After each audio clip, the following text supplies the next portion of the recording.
every hour, every day. The grapevine keeps buzzing. And together, we are committed to telling the stories that shape our world, because your voice is our focus. Don't forget, our voice matters the most. Let us come together and share our concerns.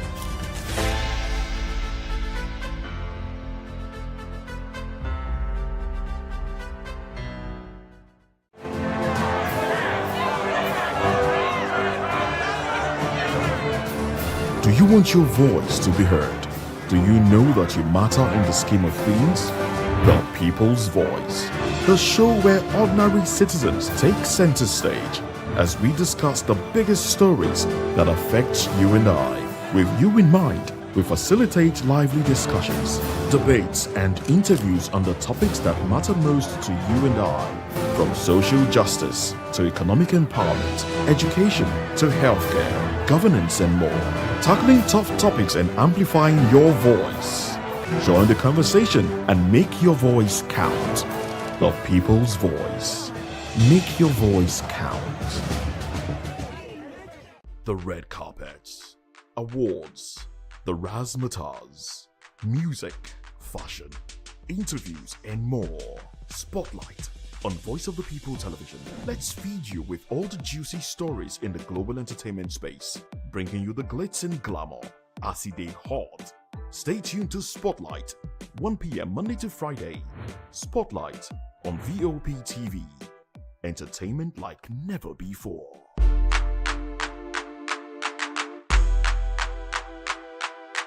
To know the happenings in the maritime sector, join us on the program Maritime Frontiers on VOP TV as we discuss key areas in the maritime sector, from aquaculture, maritime transportation, maritime labor regulation, oil and gas exploration, ferry and passenger insurance, marine pollution and prevention, port operations, and lots more. Maritime Frontiers, exploring Nigeria's blue economy. Welcome to the Locker Room, the home of football talk that matters. I am Jerry Arpeon. Join us every weekday, Monday to Friday at 5 p.m. Nigerian time, as we share the hot takes and hot debates in the exciting world of football. And joining me are the usual suspects, Ikechukwu and Mayowa, as we break down all the hot takes and everything that's happening in the football. Don't just watch football, live it with us. Catch us on the Locker Room and Voice of the People Television at 5 p.m. Nigerian time. And like I always say, if not 20 minutes wrong, please the sport. And it's Hakim Ziyech who puts the atlas. This is Health Check, your weekly guide to better living, smarter choices, and trusted answers. From everyday wellness to urgent health issues, we've got you covered. Health Check, only on Voice of the People Television, where your health has a voice.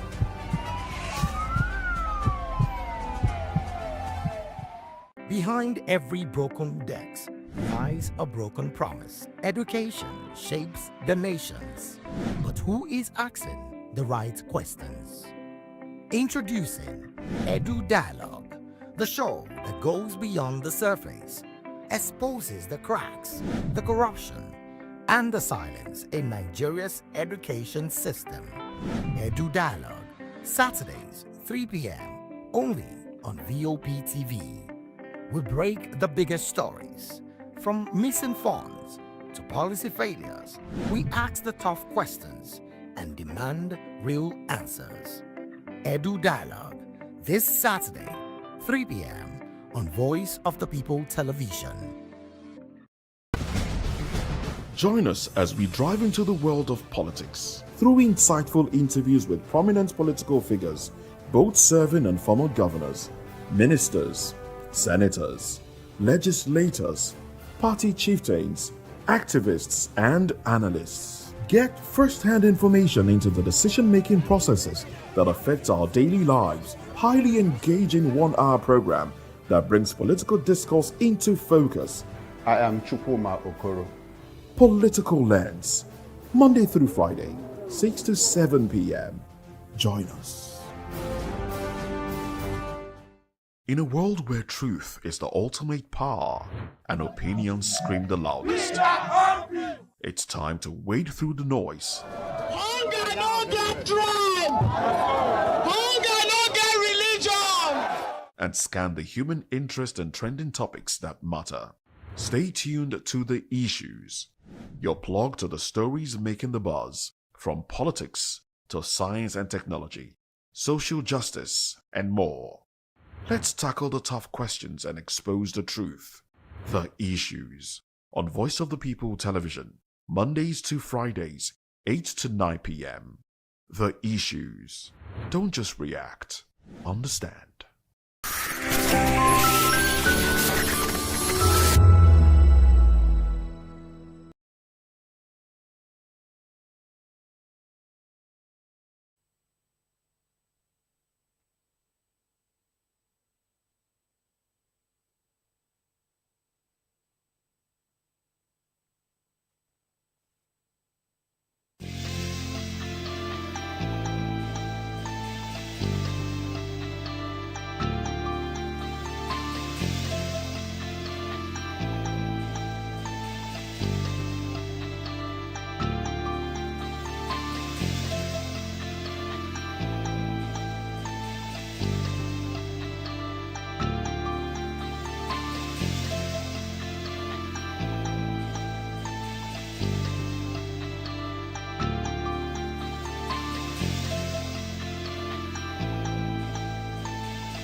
My name is Made Kutsi and you're watching BOPTV.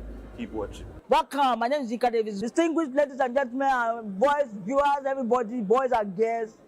This is VOP TV. Do you know what that means? Voice of the People TV. You don't have a voice, don't come here. You better make sure your voice is heard. Are you ready for the extraordinary? Something big is happening on your screen. Introducing VOPTV, now streaming on SLTV channel 264. From breaking news to captivating conversations, news analysis, giving you all sides to the story. We break in-depth discussions on the issues that matter, from politics to sports, entertainment, and lifestyle. VOPTV on SLTV channel 264. Join us as we redefine what television means to you. Voice of the People Television, VOPTV. Now you have more than a voice.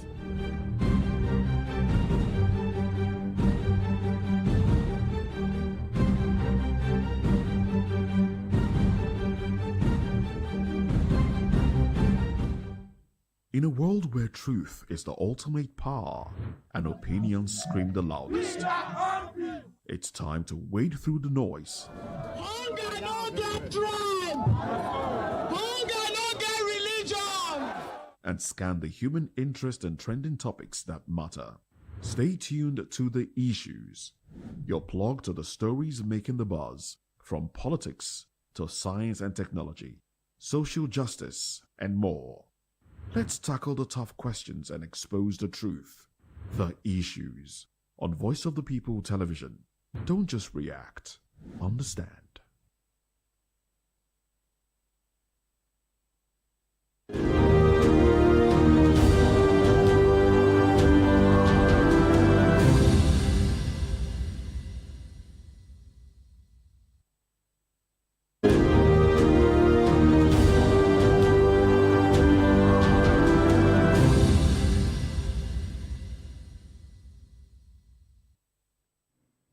Hello, Nigeria. It's another exciting episode of The Issues on Voice of the People Television. And we bring you the most important and pressing issues shaping our nation today. I am your host, Nenna Ndomdioto. Today on The Issues, we're examining the complexities of Nigeria's politics and governance, from police confirming that 33 persons have been killed in Kebbi attack, to Pengassan faulting executive order on oil revenue. Also, Abuja residents prepare for February 21 local government polls. Finally, Bode judged the crisis exclusion of PDP, Labour Party, ADC from Rivers by-election. Join us as we break down the fact and provide context to help you stay informed. We'll take a short break, and when we return, we'll dig deeper into these topics. Don't go away.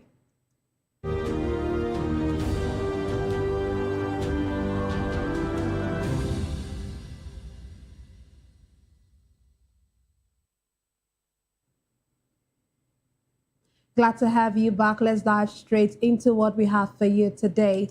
We'll begin with security matters on a rather sad note. The Nigeria Police Force has confirmed that at least 33 persons have been killed following an armed attack on a community in Kebbi State. Authorities say gunmen stormed the area, leaving dozens dead and several others injured. Security operatives have since been deployed to restore calm and pursue the attackers. Meanwhile, troops of the Joint Task Force Northeast, Operation Hardin Kai, have arrested suspected collaborators of the extremist group Boko Haram. Military authorities say drones and other operational equipment were seized during the operation. Today, I'm delighted to be joined by three distinguished guests. Here in the studio, we have Elvis Elimihele. He is a senior journalist and a public affairs analyst. Glad to have you join us, sir. Good evening, Nena. How's your day? Fine, thank you. And how's yours? Fine. Also, we have Ayoyinka Oni. He is a human rights activist and a public affairs analyst. Glad to have you join us, Ayoyinka. Thank you very much for having me. You're welcome. Joining us virtually, we have Aaron Ikpe. He is a management strategist and a political analyst. We'll get to have him join us later on in the show. Let me start with you, Ayoyinka. It's troubling, I'm sure, for you as well, when you get to hear these stories from the Northeast, from the North Central, and Kebbi has been on the news for a while now. It's one killing, one set of killings upon the other, and now this week we have 33 persons killed. Wouldn't you say this is one too many?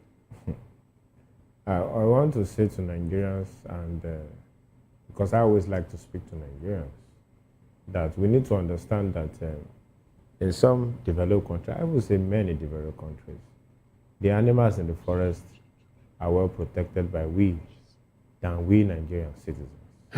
And it is sad. The only reason why I was not the one killed in Kebbi is because I'm presently not in Kebbi.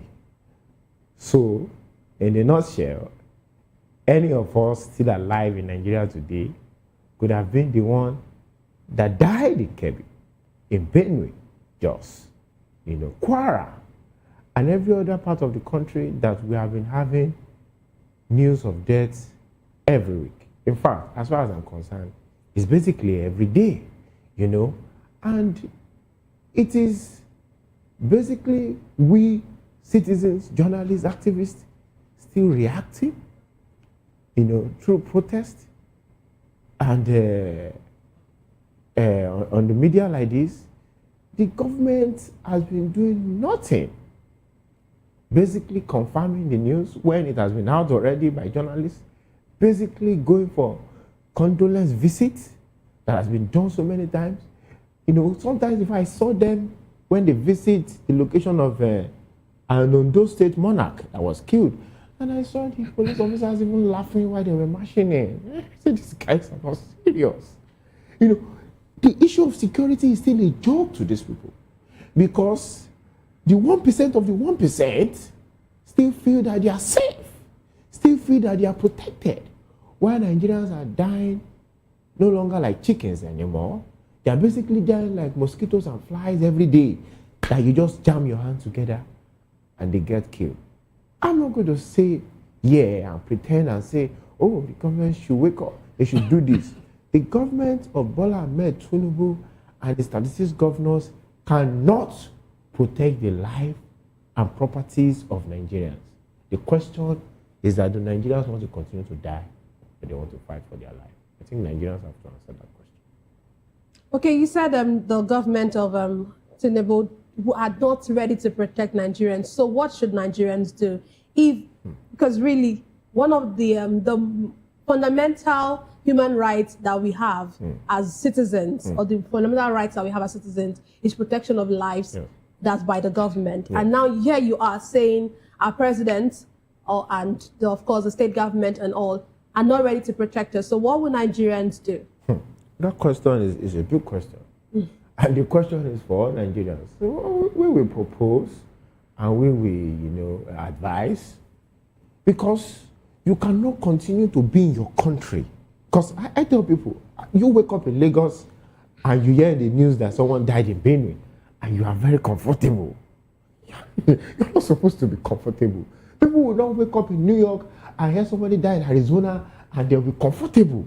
The governor or the president will not be able to last another few days in office. Yeah, people die. Nobody is sacked. Nobody resign. Nobody take responsibility. We don't even see their faces. All we just hear are 33 people are dead. These are not 33 chickens. These are not 33 mosquitoes. These are 33 human beings that have family and friends.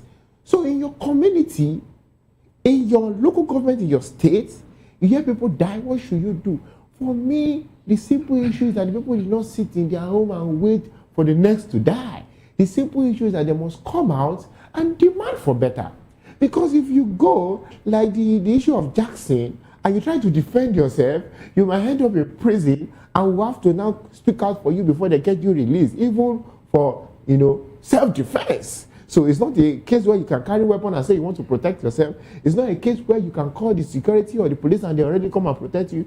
It's a case where you are just waiting to die. They should flood the streets and say enough is enough.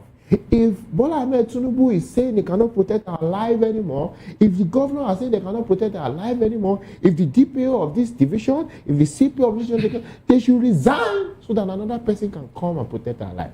If any community, if any state that they are dying continually like chicken are not doing this, then they are just waiting for themselves to die. They are just waiting for the next person. Because yesterday's complainer or yesterday's protester is today's victim. It was 33 in Kebbi. We're talking about 400 and 170 in Kwara. Before it was another 140 in Benue. It keeps on coming and there's no solution.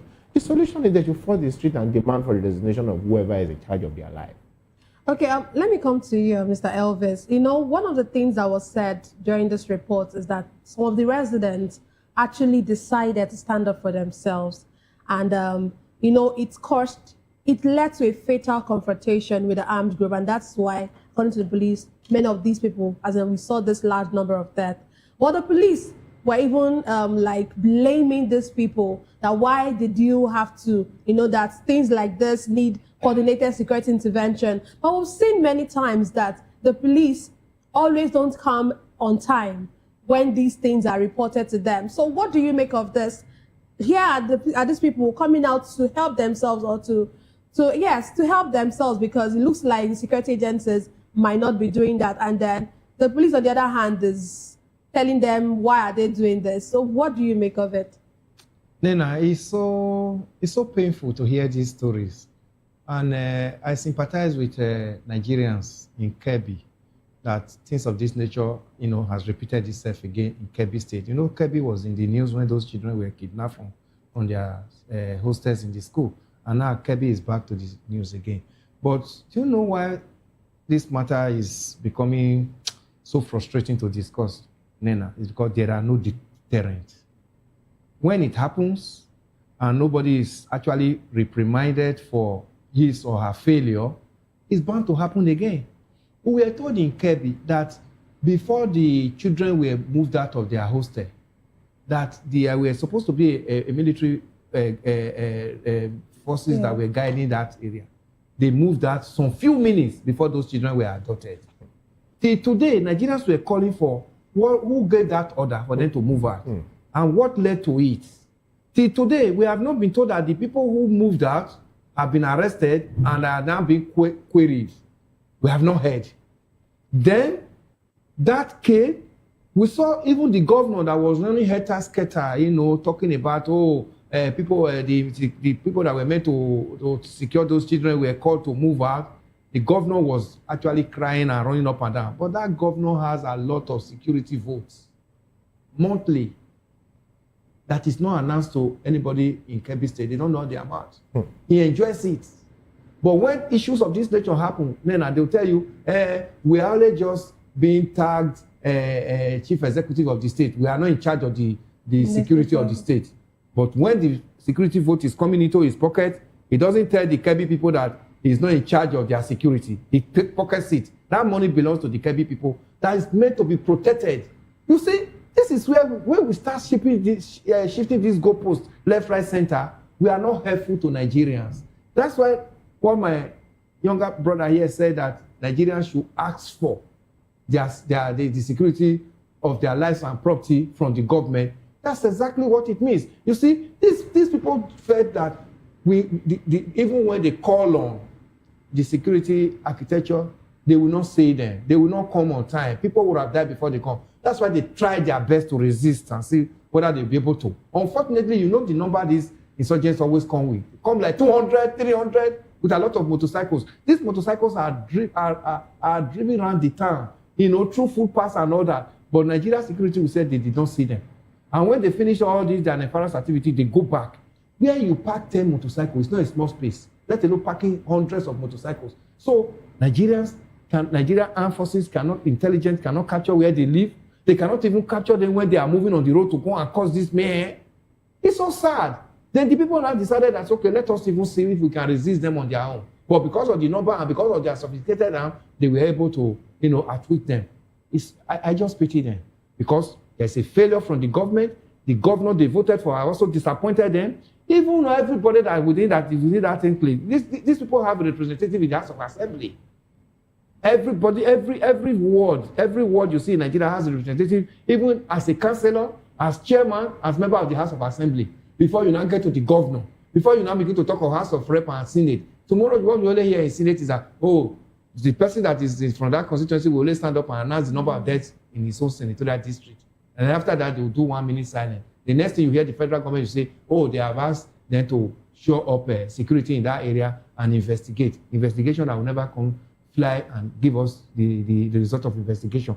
It's the hard time we begin to ask the government that we voted you into power, not because we want to become victims that will be slain, at beck and call. We voted you because the first responsibility of government is security and welfare of these people. It's a constitutional responsibility. If you cannot do it, why don't you resign? Then if you cannot resign, the people will call for your resignation. Because this debt is just becoming too many. It's just becoming too much. Okay, we have just shifted away now from Kwara. Because we have had Operation Savannah Shield in Kwara. Then it has now moved to Kebbi. We don't know the next state now. Kebbi owner is already gone. 30-something is gone. This 30-something is their breadwinners that are gone. But when we are announcing it, you now hear that the next thing that the police also will now issue statement, it's just 25. As if these 25 are not human beings. So when these things are trivialized in this manner and deterrent are not meted out to people who failed in their responsibility, things of this nature will continue to happen. Okay, the police, one of the things they said in response to this particular incident, they said they had deployed additional personnel, and you made mention of it, that this is what keeps happening, additional personnel, and then investigations, to be said that investigations will be carried out. Why does it look like we keep having reactionary responses? Does it look like our responses are always, why is it that our responses are always reactionary every time things like this happen, and we don't get to nip these things in the bud? It's because the people have not actually grandstand on this matter that we need to be protected. This reactionary security matter is supposed to be proactive. You don't allow it to happen before you start talking about, we are deploying more. These deployed armed forces that are deployed now, in another 1 week from now, they'll move out. Because one, they don't even have the number to begin to police everywhere. And again, you now discover that most of these areas that are very vulnerable are ungoverned spaces. Unfortunately, there are still so many parts of Nigeria today that have never seen a tarred road in their enclave, their locality since independence. We saw Kajuru in Kaduna when the governor visited, when those people were adopted from the church. These people said they have never seen a governor in their locality all their life. No roads. But that's the place now, that's a state now where the former governor is now being questioned for 400 and something billion. No roads. Ungoverned spaces are so many that people sit in the headquarters and forget the people at the fringes that voted them into power. When there are lack of facilities, infrastructure, things of this nature are easily happen. Because even when you even deploy the armed forces from their respective base, if there are no roads to get to that place early enough, these people would have finished committing their mayhem before they arrived here. We also saw it in Woro. This Woro is supposed to be like 45 minutes, 1 hour drive from Ilorin. But they said because of the nature of the road, over 4 hours you cannot access Woro. Where is the governance? There's no governance. This is why the people must begin to call for good governance, infrastructure, and protect their lives. Because living in for these so-called politicians that are elected into power, they are only coming to line their pocket and go. The governor insists on humongous security vote every month in that state. Yet you only come to make statement. The statement, we have just made deployment, and the government now. The next thing now is pay condolence visit. After that, the people are left, to continue to wail and remain in the same circumstances that the government plunged them into. It must not continue in this manner. But when you talk about people demanding for good governance, Ayoyinka also mentioned them coming out. But we've seen that things like this don't hold water in this country. We saw the protest that happened last week. We saw how it eventually looked like everyone who was protesting over the National Assembly as a result of the National Assembly issue, it looked like their time out there was just like a waste. So, if you are saying Nigerians should come out, would it really count? Would it really count? It counts. You see, when you are fighting for liberation, Nena, it's not a one-day thing. It's not a sprint. It's a marathon.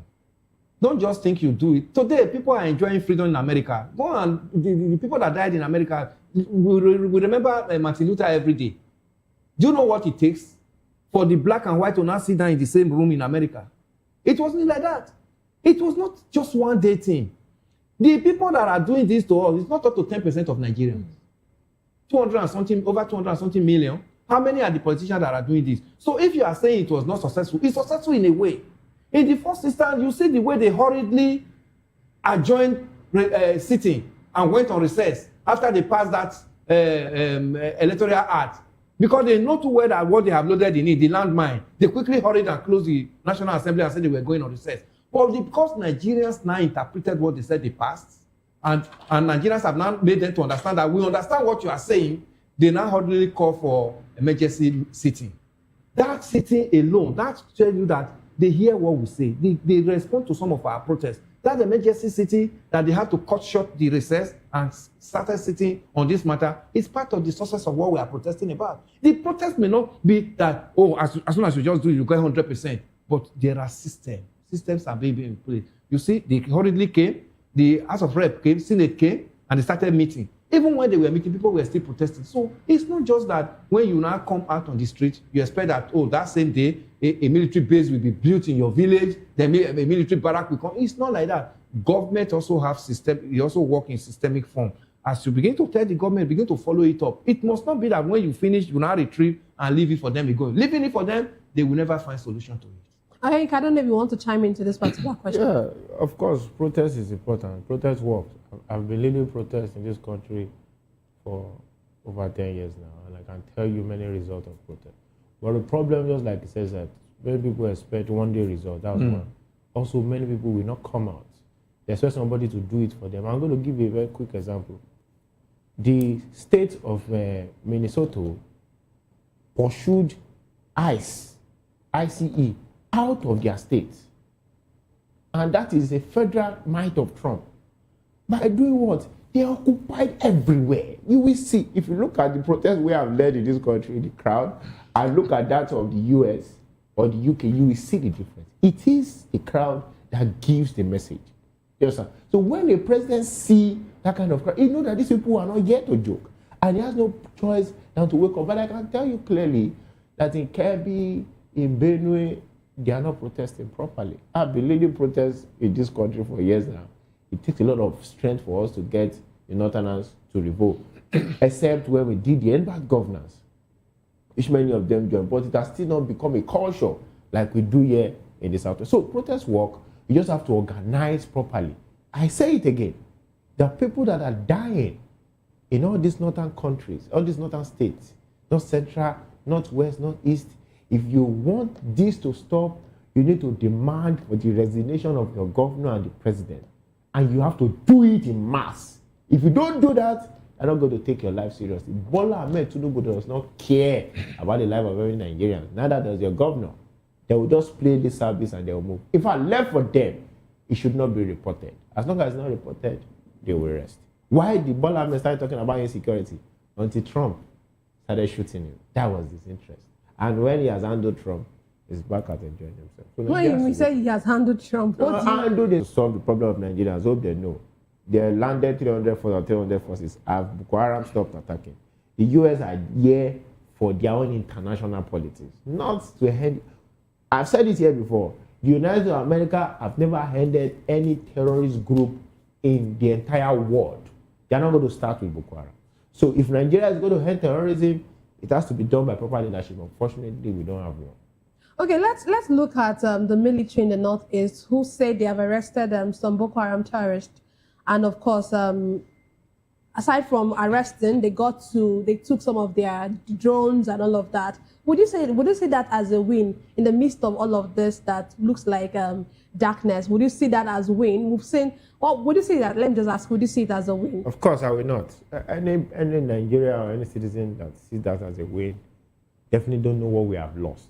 It's just like when I go out there and people are talking about road. What's the latest road now? I think the Calabar, whatever. And they're praising road. I say, what's wrong with you? You have lost so much. People have gone to speed train. People have gone to on the subway system of transportation. And you are rejoicing over a kilometer of road. It doesn't make any sense. The same way, people have died all over the country. So I'll be happy that the military caught some terrorist group. It is not today that the Nigerian military have been catching terrorist group. They caught in Obasanjo's time, Jonathan caught, Buhari caught. It didn't stop terrorism. What will I see as a win? What I'll see as a win is when all the people that have been playing games with Boko Haram terrorists over the years, that are politicians and also in the military, are exposed publicly and allowed to go on trial so that anybody that wants to do that again will know that our country does not negotiate with terrorists. 1. 2, what I will see as a win is when these terrorists that have been killing people are not pampered, are not taken back into the army. People have killed people, destroyed villages, and you are doing insurgency or whatever you are doing for them, amnesty. No. When they are taken to court, try publicly. Let their faces be known. Let their mother know them. Let their brothers know them. These are people that are killing our society, identified and meant to what? To face the consequence. What I will say as a win is those people that have suffered for terrorists. Let people even say, my own regime alone. Those people that have suffered for terrorism since Tinubu came to power, their family has identified, there's terrorist funds for them, they're properly settled, properly compensated, their family are recognized, and the country weeps for them. That's what I will see as a win. What I will see as a win is the military officers, they just like to give an example, they want to attack a village, there's intelligence, you're a military army, you did not go, and you got intelligence, yes, got intelligence. Those leaders of those reinforcements, those cantonments and all that are actually sacked for their failure or demoted. That is a win. That will not make people to take issue of insecurity seriously. The IGP impeached, he has been failing. That is a win. But if you say you caught drones and you caught terrorists and you want us to clap for you when we have already lost over 20,000 people alone in Tinubu's regime, please, we shouldn't joke in this country. That is no win, and it's a shame if they are telling us to see that as a win.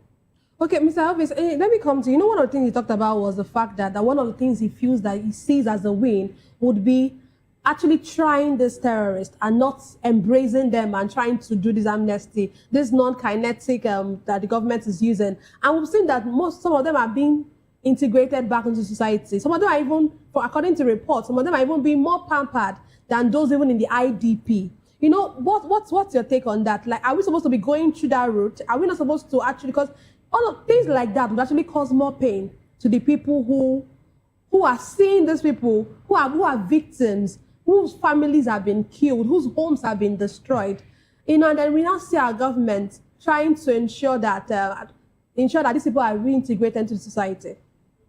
What the Nigerian government is just like empowering them. That's just what we're simply doing. We saw what happened between Israel and Hamas. You don't pamper terrorists. You don't negotiate with terrorists. Immediately that October 7 incident happened in Israel. Israel rolled out their armed forces and rolled out their armament and said, we know our enemies and we must bring them to their knee. Even when the whole world was talking about crime against humanity and all, it doesn't bother them because they know too well that a leopard will give birth to a leopard. An elephant gives birth to an elephant. Even this one, they are saying, oh, they are being killed. If they grow up under this Hamas, they are going to be worse to Israel. So whoever our armament meets, will go and answer your call. That's how terrorists are treated. Unfortunately, it's only in Nigeria here that don't even have the facility. If America tell you we are releasing these terrorists to you, they've tagged him. For life, there's no way that guy will move, that all his movements are not traced. But here we release them and bring them to the society. They now become informants to their brothers in the bush.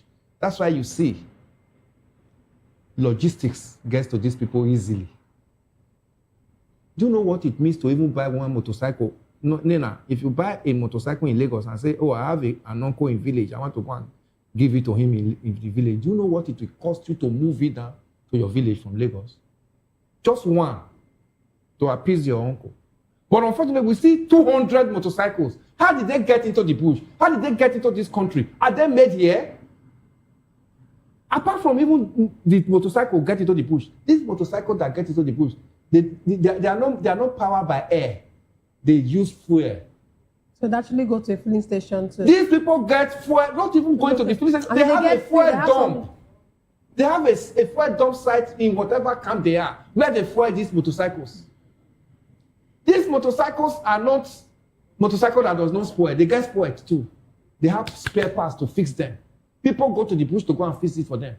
Who do you think are the people that are doing this? There are some of these ones the Nigerian government are pampering, release them. They said they habitated them, release them to the society. There are still some of these people that arrange all these things for them. A terrorist has no other business. The only business he knows is how to kill and to maim and to harm and to destabilize. So when the government is not coming out to say, all these people that are in the bush, if they are in the bush for 1 week, no food, they'll begin to come out. They will become easy prey for Nigerian soldiers. They get food, not even food alone, they get drugs. For them to come out and begin to shoot people anyhow, they are way high. Who supplies all these things? Apart from all these suppliers, Nina, where is the money coming from? Have you thought of that? The money, the financiers of these terrorists are part of the people that are governing this nation. They get government contracts. They are high rich men that dine and wine with the government people. If those people are not fished out and tried, these boys will fester in the bush. If you carry an AK-47, there's no bullet inside. It's like a walking stick. It's useless. It's the bullet that made it different from a walking stick. So the people who release these bullets at all time to them, buy it and take it to them in the bush, those are the enemies of Nigeria. Not these boys that carry them. If those enemies, if that chain is caught, these boys will be useless in the bush. They'll begin to come out one after the other. And they'll become easy prey for Nigerian armed forces. So if the government is making all these things and sugarcoating it, they know them because they also finance government campaign, finance politicians campaign, and politicians are not ready to bring them back. Nigerians must make them to realize that they are part of their enemies. And that's what we are seeing, you know. Okay, let's move on. The Petroleum and Natural Gas Senior Staff Association of Nigeria, Pengassan, has criticized a recent executive order on oil revenue. The national president of Pengassan, Festus Osifo, who described the order as inconsistent with existing petroleum laws, said it undermines provisions of the Petroleum Industry Act. He lamented that the order is an attack on the legal framework governing oil revenue management and warned that it could distort transparency and accountability mechanisms embedded in the act. Pengassan has called on the president to rescind or review the directive, arguing that major policy shifts in the oil sector should undergo broader consultation with stakeholders.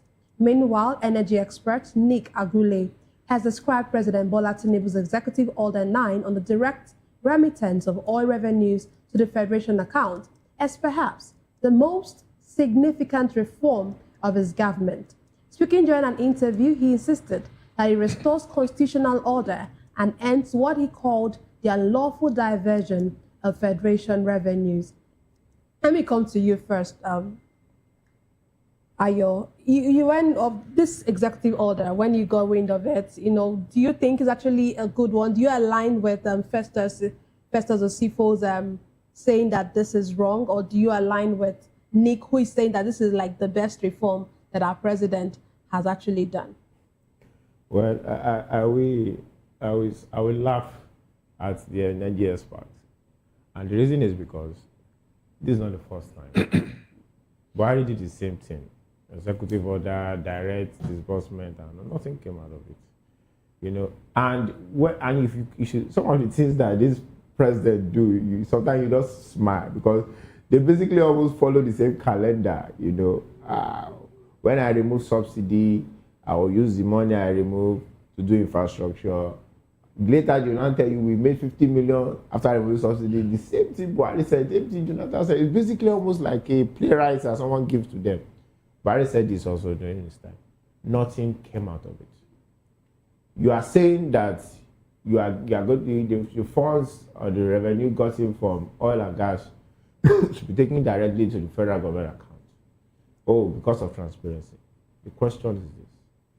All the oil revenues of the past 20 years, of the past 10 years, of the past 15 years, 5 years, where have they all gone to?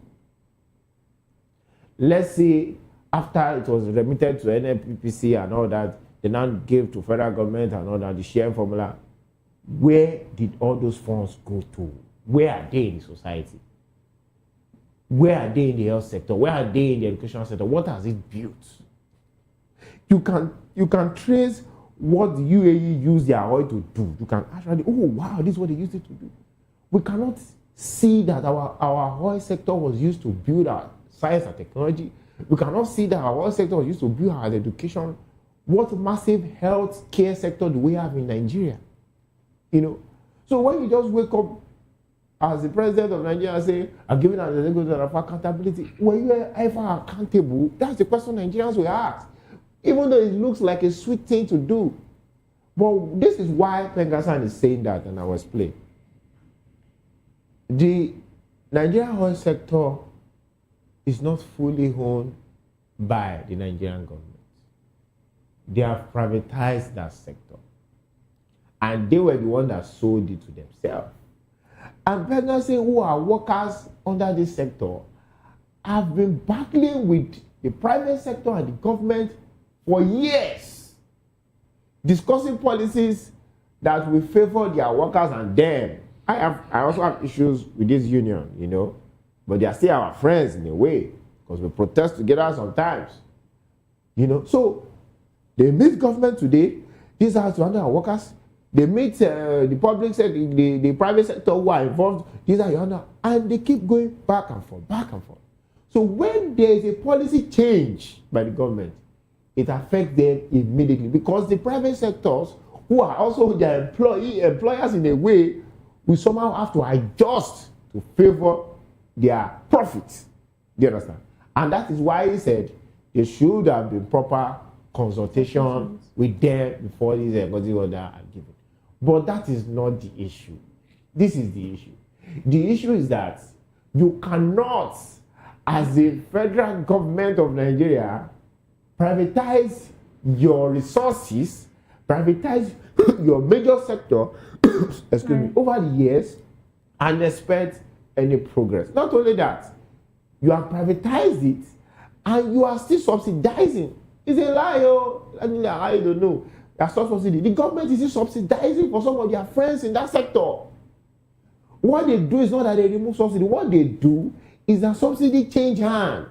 Now I am in the government. I also like oil. I'm also involved in the business. Who are people that are enjoying the subsidy? Oh, 50 companies. Who are they? This I don't know that. Okay, now I remove it. I will give it to people that have direct interest in me. That is what they do. They do not remove subsidy. They do not. You know, so when you are not in charge of your resources, when you are not exporting your resources that should be exported, when you are just taking your oil and sharing shell and all that, and you later buy it back, you cannot have any meaningful progress. Then to now even make it worse, even the funds that you are getting from it, there's still corruption upon corruption on that. So of course, I also fought the executive for that, you know, but that is not really the issue. The issue is that we do not have a government that is accountable. How the federal government of Nigeria, Bola Ahmed Tinubu, has managed that sector has not favored them, so they feel now let's get all the funds directly. Nigerians, this is not done for your benefit. This is done for the benefit of the government in power.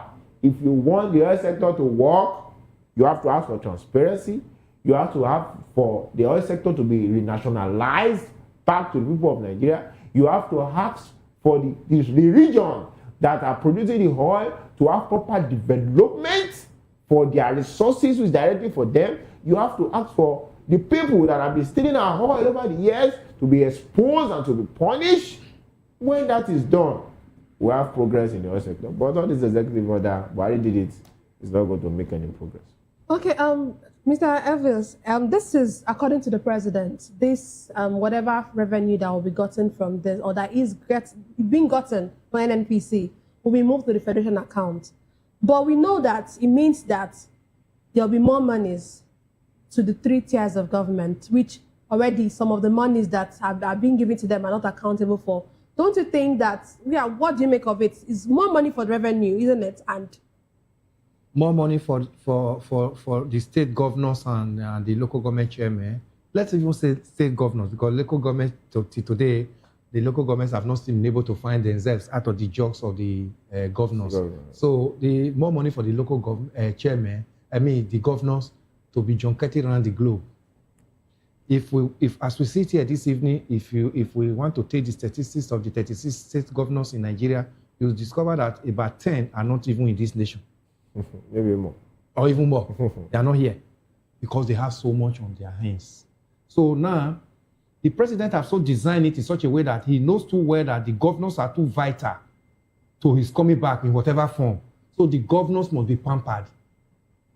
That's what is just going on. They must be pampered. When fuel subsidy was removed, I cried in this studio. I said, the government is removing fuel subsidy. The government did not set up any agency that will help to manage the fund that is going to be brought back from that subsidy removal. We never saw. We saw Shopee when Jonathan in 2012 wanted to remove subsidy. Say Shopee will manage the fund to be able to at least give an account of the money that is coming out and where it is being spent on. At least Nigerians can hold Shopee and whoever is heading it responsible. That one was in place. We saw PTF when Abacha brought in petroleum tax into petrol in filling stations. He set up PTF. And you will agree with me that at the time, PTF was the only agency in this nation that everybody can see. You see tying of road, they put PTF. Buying of building of hostels, in higher institution, PTF. Supplying drugs to hospital, PTF. They even label it in the small drug dispensing. Petroleum Trust Fund. Petroleum Trust Fund, it was there. We saw Abacha could do that, even as a military head of state. But President Bola Ahmed Tinubu removed subsidy. The best thing he could do for Nigeria was to plow the money into the hands of governors. Today, the same governors will now tell you that they cannot even provide security for their people because the governors are living large. And the same governors now are the ones that are telling you that 30 or 31 of them are now in APC to bring Tinubu's back. Do you know what that means? He has designed this down that he saw what the governors did, almost not wanting President Obasanjo to return his second tenure, 2003. He saw the power of the governor because he was also a governor there in Lagos State. And he now designed it that by the time I get into power, I'm going to pamper the governors and made them live like emperor in their state. No governor is quarreling with President Tinubu. No governor have issues with President Tinubu because he has so pampered them, he has so made them to live larger than life at the expense of Nigerians. And I was even surprised that day when he was having a forum with the governor. You know what he told them? He said, go back to your state and wet more ground. Remember, he told them. Because he himself knows that what the governors are getting now, very stupidly rich, so humongous, that they are not doing half of what they are getting. That's why he said, go back and wet more ground in your respective state. Have you seen more ground wetted in your state or even in my own state? Like nothing. These monies are just being used to prepare for the next election, and the rest is for them to open up more bank accounts outside the shores of this nation. So it's not different from what he has just this executive order. Now, the executive order now is coming to enrich the governors more. That's what you are just going to see. 200 and something trillion naira missing in NNPC. This government have not talked of how to recover it. It's just silent. Then now you are bringing more money now into the hands of the governors. The governors will now go back and begin to tell you, on your mandate, we shall stand. And that mandate is what we are seeing now. That mandate is going to now be more empowered towards 2027 general election. Nothing is going to show for it. So, Pengassan coming to cry. They are crying because of their jobs. Because these oil companies in Nigeria is a joint venture thing. They also have percentage of what they have, they get from Nigeria government. So if this one is now being pushed and now being shrink, it's going to affect their jobs. That's why Festus Osifo is telling Nigerians that this executive order the president signed, he was misled. I don't so much bank on Pengassan because I remember when they sold dummy to us that Port Harcourt refinery is working. This Festus Osifo was even one that was campaigning for. He even said it recently. Yes. That if the listen is almost can actually work. Yes. If the government wants it to. So he was one of them. He was one of the propagandists who was telling Nigerians that he's working and all that. At the end of the day, Obasanjo, former President Obasanjo said these things are junks. It will never work. They now began to abuse him. But we have just heard from the group managing director, chief executive officer of NNPC, that Ojulari, saying that these refineries are just meant to just siphon Nigeria's money, that they are not going to work. Whom are we deceiving? Pengassan has said their own. Obasanjo just said this thing will not work. Remember, he sold off all this refinery towards the end of his government in 2007. He sold them off before when Yaradua came. Yaradua, the northern oligarchy were on his neck because this is where the first start. This is where all of them, their siphoning pipe is in their mouth, draining the oil. Then he now reversed it. Dangote was one of the buyers. And when that deal failed, that was when he now initiated the Dangote refinery that everybody is now Nigeria. A whole country cannot have a functioning refinery. We are now looking at one individual who has established his own. Now everybody is now looking at Dangote. So whatever you are seeing, whatever executive order the president is signing regarding anything that has to do with the oil industry in Nigeria, the decay and the fraud in Nigeria oil sector, nobody can investigate it, nobody can audit it. We see today, ask how much barrel are being sold out. Nobody will be able to give you the figure. How much do we make at the end of the year? We have never, for some time now, the price of crude in the international market have been very stable. But Nigeria still go to borrow more to finance the budget, even when we sell out oil every day and every month. So these are just, robbing Peter to pay Paul. It's just more for the governors to enjoy themselves and have more to campaign for 2027 for them to get back to power. Well, thank you very much, Ayoyin Kauni, and thank you very much, Mr. Elimi Hele, for being a part of the show. That's all we have for today's episode of The Issues. We explore the challenges facing Nigeria and, of course, its government. Thank you for being a part of it. Don't forget to tune in next time for more in-depth analysis and discussion. Follow us on social media to stay up to date on the latest news and insight. Until next time, stay informed. Remember that the views and opinions expressed by analysts are solely their own and do not reflect that of VOP Media. I am Nnenna Ndomdioto, and this has been The Issues on Voice of the People Television, where the future faces forward. Please don't forget to stay tuned for Hashtag with Vivian by 8 p.m. Don't go away.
VOP TV.